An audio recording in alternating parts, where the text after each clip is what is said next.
What if I told you that the actor who portrayed Jesus Christ in The Passion of the Christ was seconds away from quitting the most important role of his career? That even after accepting the challenge that would change his life forever, Jim Caviezel reached the point of questioning whether he should continue. What happened behind the scenes during filming was so disturbing that not even the spiritual force that guided him there seemed sufficient to sustain him. Recent revelations in interviews kept away from the spotlight show that there were moments when the actor considered abandoning everything. Sources close to the production report that on one of these occasions, during one of the most intense scenes, Jim began to remove part of his costume and walked toward the exit of the set. It took Mel Gibson's personal intervention and a conversation that lasted over 2 hours to convince him to return. But what exactly happened to leave a man of faith so shaken? And how did these moments of weakness transform into the most powerful instance ever captured on film? If you seek to understand the divine mysteries that happen around us, don't forget to like this video, subscribe to the channel, and share in the comments your own spiritual experiences. Your journey of discovery is just beginning, and every testimony matters. The journey to the role of Jesus was no accident in Jim Caviezel's life. At 33 years old, with the initials JC, born on September 26th, there was something almost prophetic in his choice to portray Christ. But Mel Gibson didn't know he was dealing with a man who carried deep scars. During a recent interview on TBN's Praise program, Jim revealed for the first time how a traumatic escape from home at 16 shaped his ability to endure the physical suffering the role would require. That winter night, driven by anger and pain, he ran barefoot for 16 kilometers on an icy road. "I didn't realize it, but my feet were all cut up and I didn't notice I was barefoot," the actor recounted. He was taken in by a man named Aggie, who received him with unconditional love even in his state of rebellion. That moment remained etched in the actor's memory, and according to unconfirmed sources, it was during this experience that Jim had his first revelation about the calling to portray Christ. When Mel Gibson approached him in 2003, using a surfing movie as a pretext, Jim had already experienced firsthand what it meant to carry pain and find redemption. The director was impressed not only by the actor's penetrating eyes, but by something deeper that emanated from his presence. Gibson saw in him a soul that had already been broken and rebuilt, relates a source close to the production. But preparation for the role brought challenges that neither of them anticipated. Jim had to learn Aramaic, Hebrew, and Latin, spending 8 hours daily in makeup to create the wounds and marks that Jesus would carry. During this process, the first signs began to emerge that something supernatural was happening. Makeup technicians reported that certain artificially applied wounds seemed to bleed for real, even with no skin perforation. It was as if his body responded to the role in a way we'd never seen before, confided a crew member in a conversation kept secret. The psychological pressure was also immense. Gibson had warned Jim about the consequences of accepting the role, saying clearly that this would end his career in Hollywood. But what the director didn't expect was that Jim would begin experiencing intense visions and dreams during preparation. In reports not widely disclosed, the actor described experiences of nighttime encounters with biblical figures who guided him on how to interpret certain scenes. They weren't just dreams. It was like receiving direct instructions about how Christ would react in certain situations, he revealed in a recorded but never publicly broadcast conversation. When spiritual forces manifest in our physical world, we need wisdom to interpret them correctly. If you value this type of revealing content and want to help us continue bringing these deep investigations, consider acquiring our ebook, The Secret of Jesus' Apparitions, for a symbolic value. This exclusive material offers keys to decipher divine signs and understand how Christ manifests in our days. Your contribution allows us to maintain this independent research work. The link to acquire the material is available in the pinned comment. The first weeks of filming transpired within normalcy, but it was during the Sermon on the Mount scene that the first inexplicable event happened. Jim was in the middle of his lines when lightning struck him directly, leaving him incandescent for a few seconds. The incident was so intense that the entire crew was in shock, and for a few moments they thought the actor had died. But Jim got up, apparently unharmed, though visibly transformed by the experience. It was just the beginning of a series of events that would make everyone question whether they were simply making a movie or participating in something much greater. Each day that passed, it became clearer that forces beyond human comprehension were at work on that set. And Jim, carrying the weight of portraying the most important figure in history, was at the center of it all, struggling to maintain his own sanity while completely surrendering to the calling he had accepted. It was during the filming of the flagellation scene that Jim Caviezel came closest to giving up everything. What should have been a carefully choreographed sequence transformed into the most brutal and revealing moment of the entire production. According to reports kept confidential for more than 2 decades, what happened that day surpassed any physical or emotional limit the actor imagined he could bear. The scene had been meticulously planned. A protective board was placed on Jim's back to absorb the whip strikes. But Mel Gibson, seeking greater realism, instructed the actors playing Roman soldiers to attempt more authentic movements. That's when everything went out of control. One of the whips extended beyond the protection and struck Jim with devastating force. The actor described the sensation as if his chest was being shattered from within. "It was like taking the wind out of you. The sting is so horrible you can't breathe," he recalled in a later interview. But what really shook Jim wasn't just the physical pain. Close sources reveal that at the exact moment of impact, he experienced something he described as a vision of Christ's true suffering. During the few seconds he remained unable to breathe, Jim reported seeing through Jesus' eyes at the moment of the actual flagellation. It wasn't imagination. It was as if, for an instant, I had been transported to that moment 2,000 years ago, he confided to a crew member. Jim's reaction was immediate and shocking. He turned to the actor who had struck him, and, in his own words, "Some curse words came out of my mouth." In that moment, he felt as if he was Satan, not Jesus. The contradiction between what he was portraying and what he felt internally left him in a state of profound spiritual confusion. It was then that he began removing his costume, determined to abandon the project. Mel Gibson immediately realized that something more than an accident had happened. He interrupted filming and took Jim for a private conversation that lasted over 2 hours. Details of that conversation were never fully revealed, but people close to the production report that Gibson shared with Jim his own supernatural experiences during the direction of the film. Mel told him he was also receiving signs that they weren't alone in this project, reveals a source who preferred to remain anonymous. During that crucial conversation, Jim revealed to Gibson that since the beginning of filming, he had been having experiences he couldn't explain. Beyond the nighttime visions, he began to feel a constant presence around him, as if someone was always observing and guiding his movements. Sometimes, when I was alone in the dressing room, I felt a hand touching my shoulder, but when I turned around, no one was there, he recounted in a report that only recently came to light. Gibson, for his part, admitted he was also going through similar experiences. During direction, there were moments when he felt as if it wasn't him making decisions about camera angles or scene direction.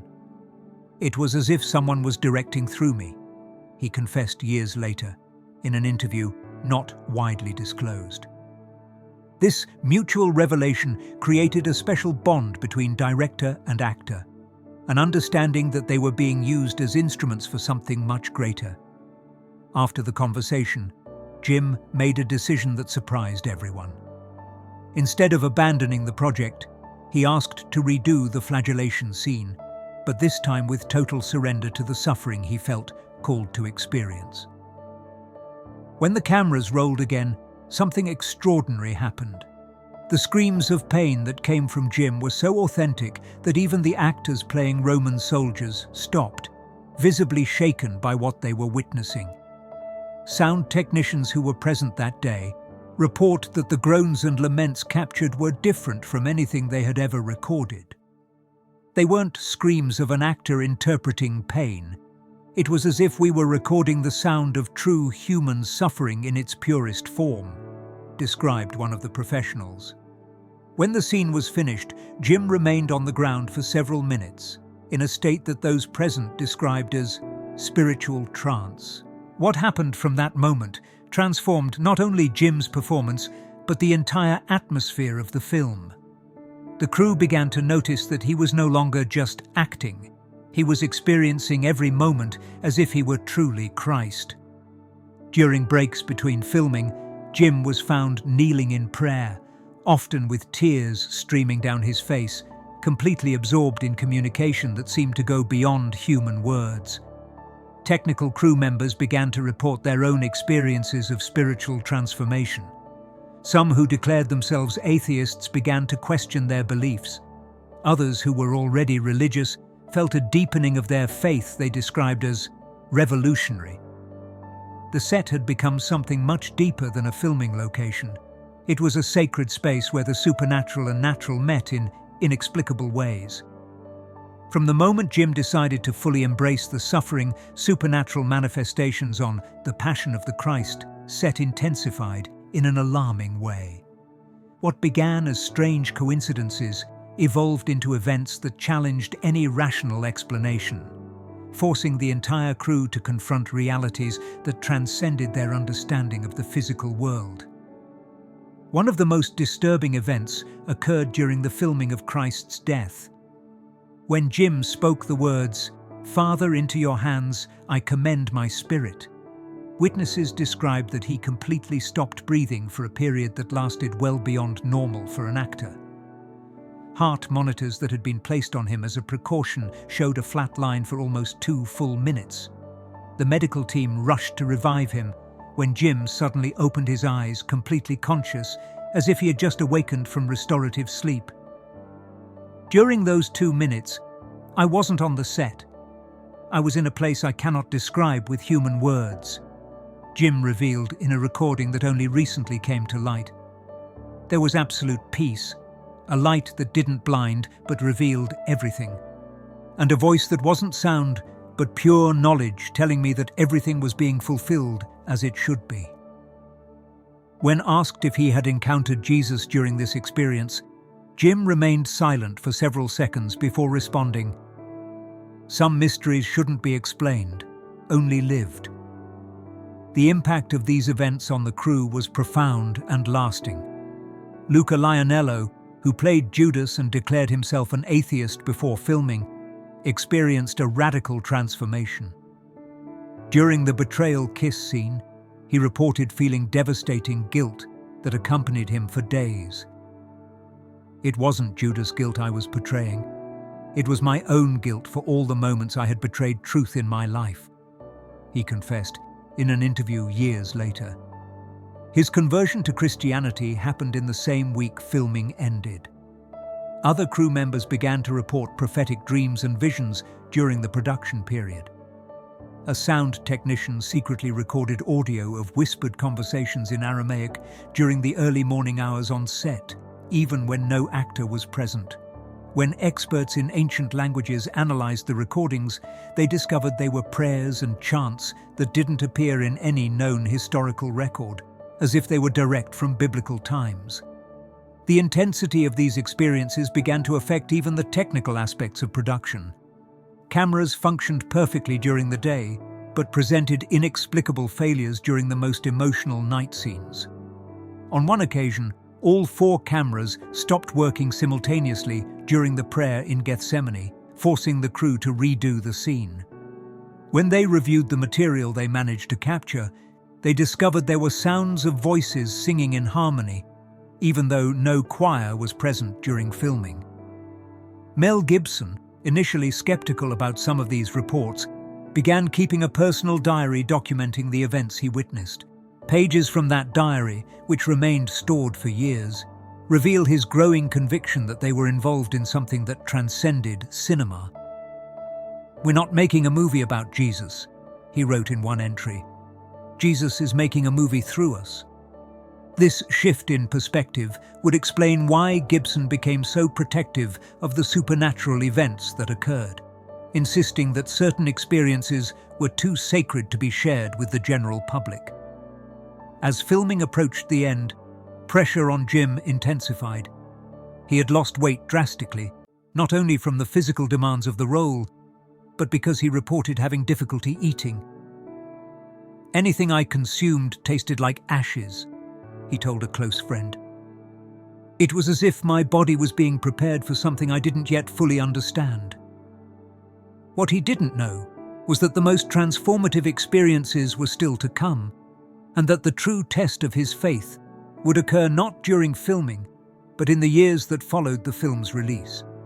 When The Passion of the Christ finally reached theaters in February 2004, the impact was immediate and devastating, not only at box offices worldwide, but in the personal lives of everyone involved in the production. For Jim Caviezel, who had completely surrendered to the role, what followed was a journey through the valley of the shadow of death that would test every fibre of his newly strengthened faith. The first signs that something was happening came during the premiere. Jim, who attended a private screening in Los Angeles, reported in a conversation kept secret that during the projection, he couldn't recognize himself on screen. "It was like watching memories of another person, someone I knew intimately but who wasn't me," he confided to a pastor who became his spiritual mentor after filming. "There were moments when I didn't remember having interpreted certain scenes the way they appeared in the film." The public's reaction was too intense for any prior preparation. Reports arrived daily of people fainting in theaters, others leaving in tears, and many experiencing spontaneous conversions during the projection. Jim received hundreds of letters weekly from people who claimed to have seen Christ himself on screen, not an actor performing. "They weren't writing to Jim Caviezel," recalls his wife Kerry, in an interview not widely disclosed. "They wrote as if they were addressing Jesus directly. It was both humbling and terrifying." But it was Hollywood's reaction that revealed the true price Jim would pay for his obedience to the calling. Mel Gibson had warned that his career would be harmed, but no one anticipated the extent of the ostracism that followed. Work offers, which previously came regularly, simply stopped. Agents began avoiding his calls. Studio executives who previously greeted him warmly at events now completely ignored him. During a conversation recorded in 2011, but kept in private archives until recently, Jim revealed disturbing details about that period. "It wasn't just a matter of not getting roles. It was as if I had been marked, as if I carried an invisible mark that everyone in Hollywood could see, but no one dared mention directly." Industry sources confirmed that his name was removed from casting lists before scripts even reached him. The transformation in Jim became evident to those close to him. His wife noticed that he began dedicating hours to fasting and prayer, not from religious obligation, but from a spiritual hunger that seemed insatiable. It was as if during filming he had tasted something of heaven, and now nothing earthly could completely satisfy him, observed Kerry in an intimate account. During this period, Jim also began receiving visitations he described as divine guidance about his future. In one of these experiences, he reported receiving knowledge that he would return to portray Jesus, but in even more challenging circumstances. "I was shown that the sequel would be an even greater spiritual battle, that the forces that opposed the first film would mobilize even more intense resistance," he confided to a select group of Christian leaders. Parallel to Jim's personal challenges, Mel Gibson faced his own trials. The astronomical financial success of the film, which earned over $600 million worldwide, didn't protect him from the systematic attacks that followed. Personal scandals, which some sources suggest may have been amplified or even orchestrated, began to emerge with suspicious frequency. In private conversations with Jim, Gibson admitted feeling as if he was being punished for having dared to tell Christ's story with such intensity. "There are moments when I feel I opened a door that some people would prefer remained closed," he confessed in a conversation recorded in 2006. "But I don't regret it, because I know we did something that needed to be done." The friendship between Jim and Mel deepened during those difficult years, united by the shared experience of having participated in something that transcended ordinary cinema.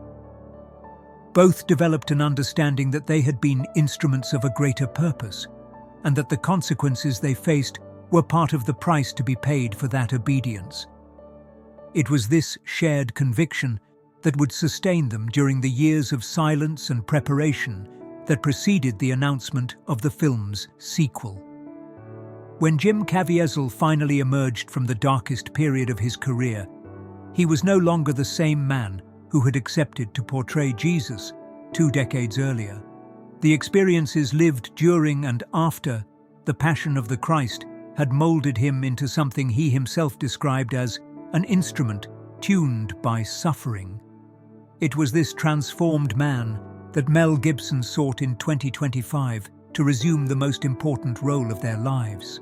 The conversation that sealed Jim's return took place in an unusual location, a small monastery in the California interior where the actor had taken refuge for a 40-day spiritual retreat.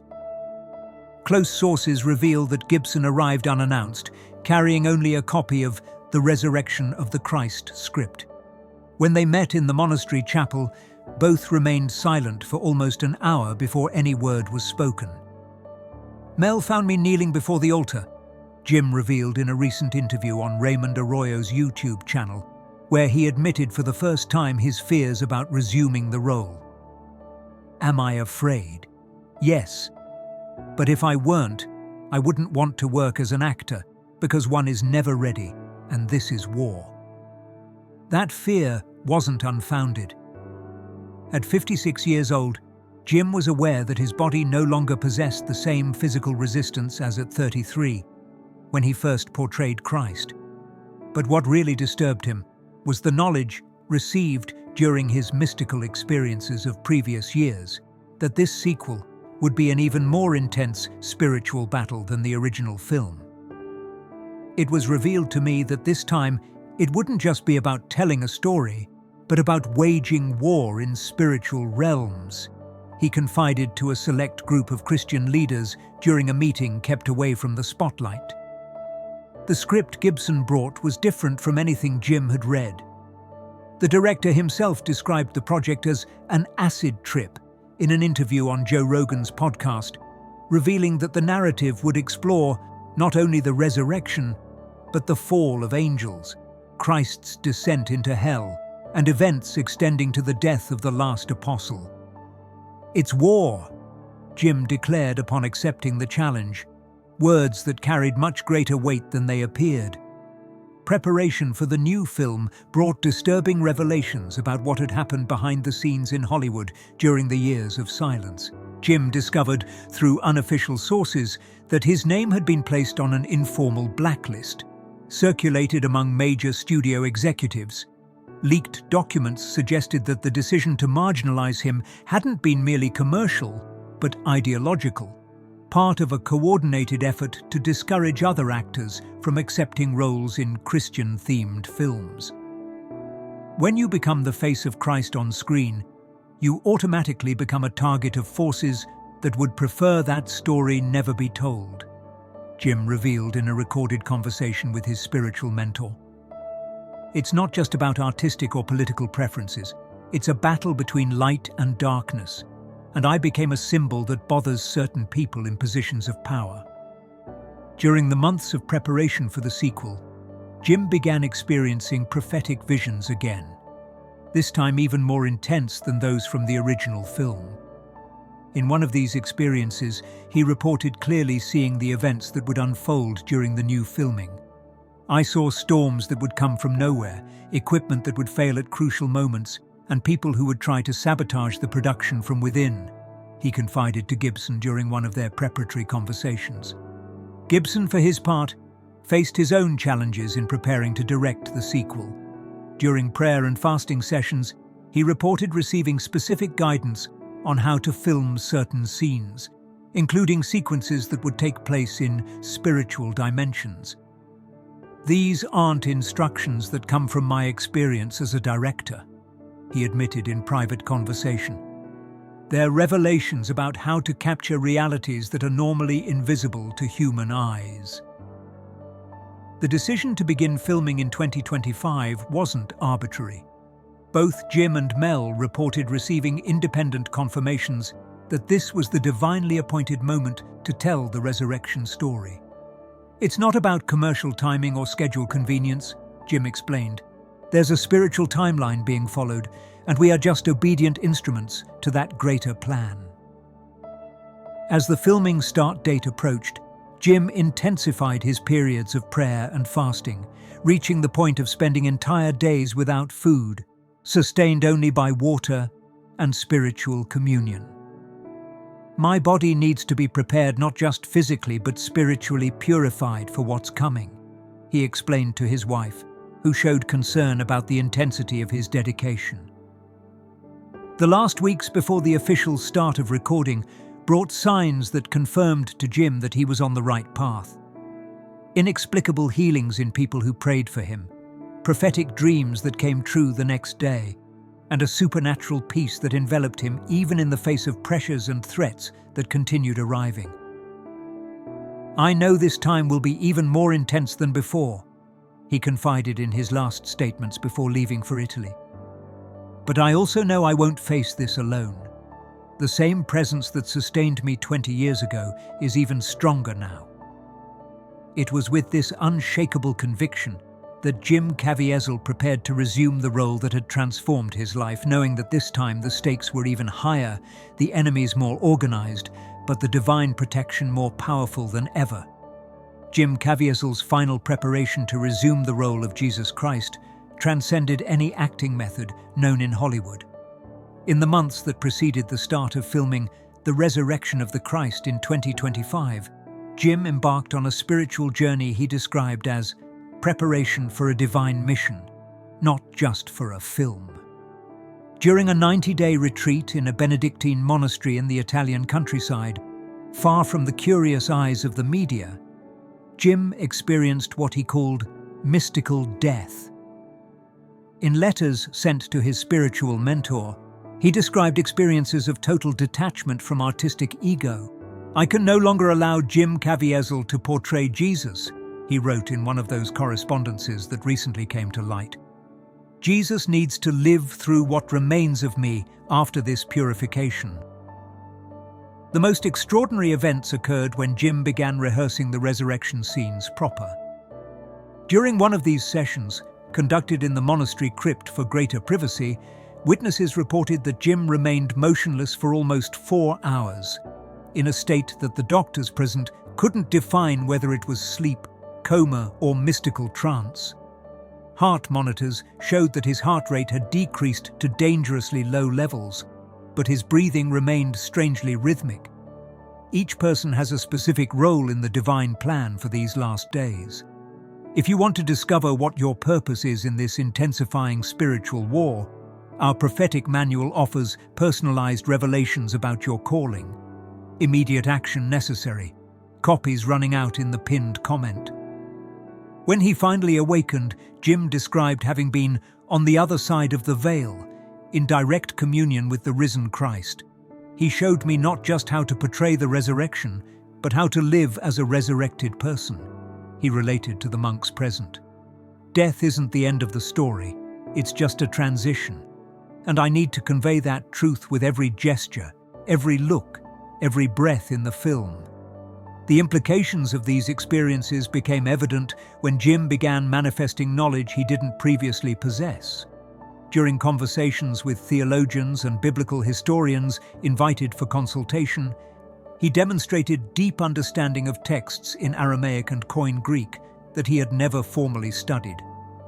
It was as if he had direct access to the original sources, observed a New Testament specialist who preferred to remain anonymous. Even more disturbing was when Jim began prophesying specific events that would occur during filming. He predicted with astonishing precision which crew members would convert, which filming locations would face intense spiritual opposition, and even technical details about equipment that would fail at specific moments. It wasn't fortune-telling, Gibson explained. It was supernatural knowledge about the spiritual battle we were about to face. The final weeks of preparation brought an unexpected development. Jim began receiving visitations from biblical figures during his dreams, each offering specific perspectives on different aspects of the resurrection. John the Baptist instructed him about the prophetic significance of victory over death. Mary Magdalene shared the emotional experience of witnessing the empty tomb. The apostles Peter and John conveyed the transformation they experienced, seeing the risen Christ. Every night was like attending a heavenly school, Jim confided to his spiritual director. I woke up every morning with new understandings about aspects of the resurrection I had never considered before. It was complete preparation, not just for acting, but for being a living witness to this central truth of the Christian faith.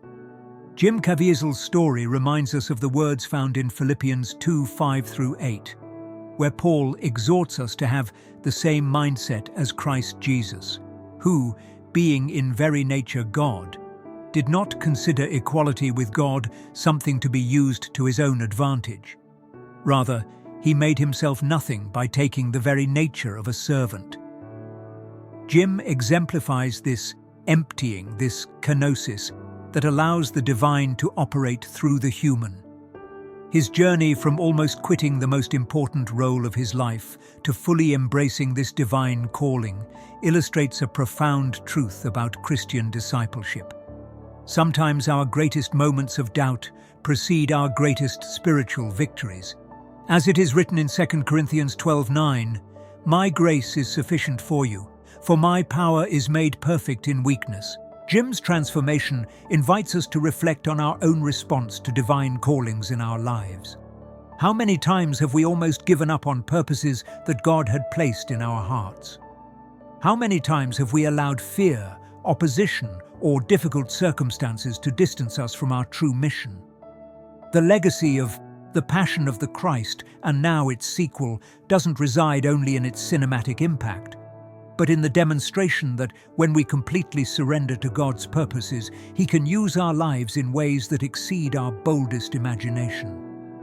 Jim Caviezel became more than an actor who portrayed Jesus. He became a living testimony that the resurrection is not just a historical event, but a present reality that continues transforming lives today.